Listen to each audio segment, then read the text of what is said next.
Hey everyone, I'm super excited to bring on our next guest for a project 1,000 People Hired, Ryan.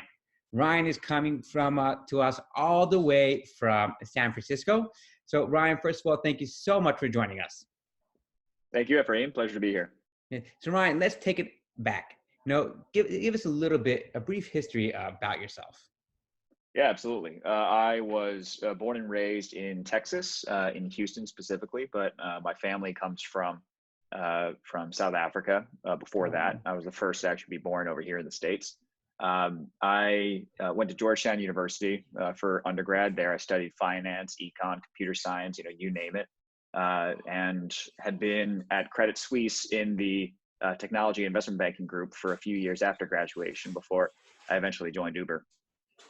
wow, I must say that's a big transition coming from, a place like they say finance, Yeah. traditional type of whole entire, place that was run, the hierarchy and everything, to coming um, to startups, to Uber, especially to Uber, you could take on whatever, you could do what you want to do to a certain Yeah, degree. it was a big transition. It's a massive like mode switch for how you really do things. Like instead of waiting for somebody else to tell you that you need to get something done or how they want to do it, you actually have to take ownership yourself and really chart the course for where things are going to go. And you have a lot more latitude that way, which Yeah, is really how I like to do things.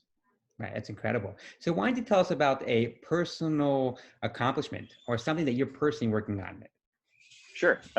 Most recently, uh, I would say that uh, one of my favorite projects that I worked on. This is a personal project. It happened, while I was on the Uber Eats Mhm. team. Uh, I had heard a lot about these sidewalk robot companies and other types of new delivery modalities that were promising, the future of food delivery for Right. everybody. Like, these little robots on the sidewalk were going to revolutionize the way that we move goods and food around. And there's been other new form factors like Neuro and others that are really promising, but it was hard to kind of like separate, the hype from the actual technologies that had potential. Hmm. So I had taken it upon myself to put together a white paper that kind of like laid out just with an analytical framework how you can actually figure out which of these technologies are going to be that actually have disruptive potential to revolutionize the way that we really do uh, like actual food delivery. Right. And that was a very engaging project and leaned a lot uh, on just interviews and working with a lot of my cross-functional partners to kind of learn from them how they see things and then integrate all that into a first principles approach, which actually seemed to make sense. A year and a half later, my predictions about which companies were going to be getting the fundraising and actually had promise actually played out exactly as planned. And that was a really, really fun project because that kind of launched my interest in autonomous vehicles, robotics, eventually parlayed into my Elevate experience where we were Right. getting delivery drones off the ground as well. So that was a very engaging project. Wow, that's super cool. Hey, if you have a chance, send me that white paper after. I'd love to take a look. Yeah, Yeah. absolutely.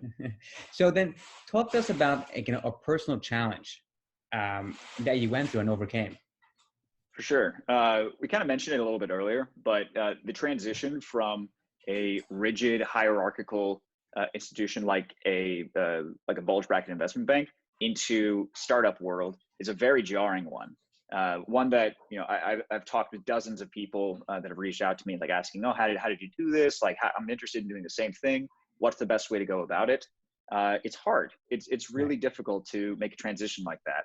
When I was in banking, I enjoyed it. I enjoyed the type of analytical work and being in front of clients and helping them actually, raise capital. And was on a number of engaging projects. But I knew in my heart of hearts that I wanted more ownership uh, over, not just raising funds, but Right. actually making the operational improvements for the business that we would need in order to really scale up and win the day.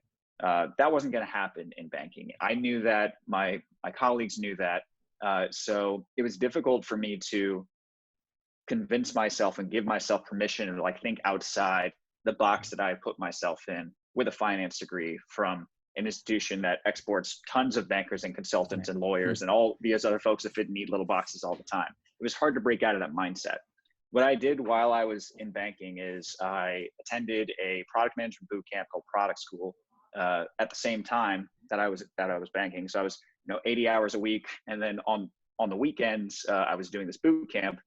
So did not get a lot of sleep for a very long time, but I was learning sort of what it was like to be a product manager and what it's like to actually work in startups and technology companies of various sizes, and kind of like how they think about these things, and built that muscle and built that flexibility of thinking, parlayed that into a lot of prototypes that I put together for companies that I was interested in applying to, just to kind of keep my skills sharp.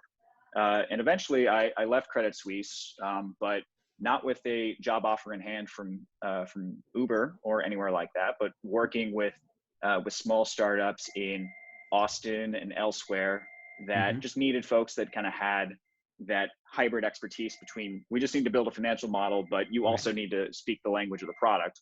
Can you help us out?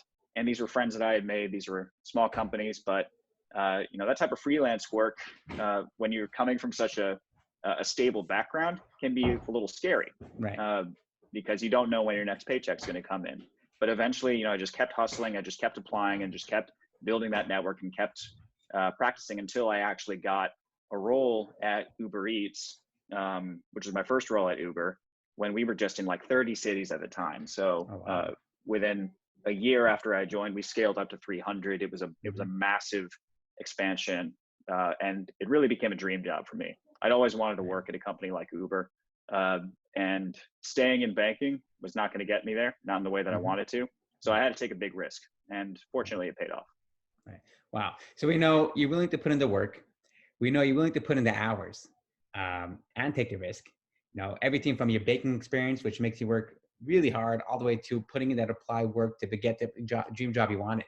So we know you have grit, hustle mentality. You're going to make things happen. So what are you looking for in your next role then? Great question. So what I've been looking for in my next role, I've been thinking really about, I mentioned disruptive technologies before. I don't just mean buzzwords when I say that. I really think about deeply which technologies and which industries are the most ripe for changing the way that things are done. What is stagnant? What is ready for change?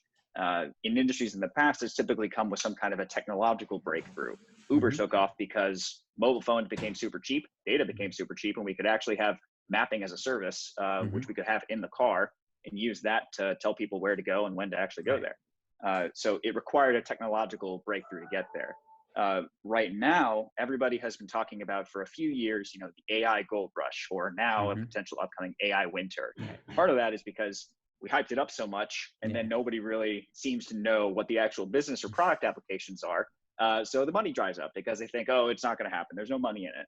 But the reality is that artificial intelligence and really novel machine learning applications have a lot of low-hanging fruit in terms of the types of applications that they can be used for, especially in industrial, in agriculture, and even self-driving. But only if we kind of take a step back and try not to imagine Westworld in the next 2 years, but actually think about what are the modalities that we can use autonomous technologies for today.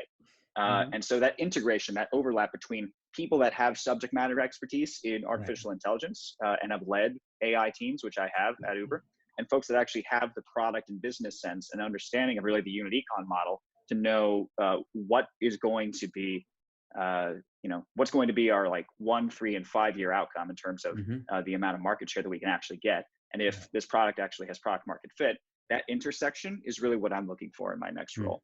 Bringing these two together, because there's a lot of promise, but not a lot of people that can do both.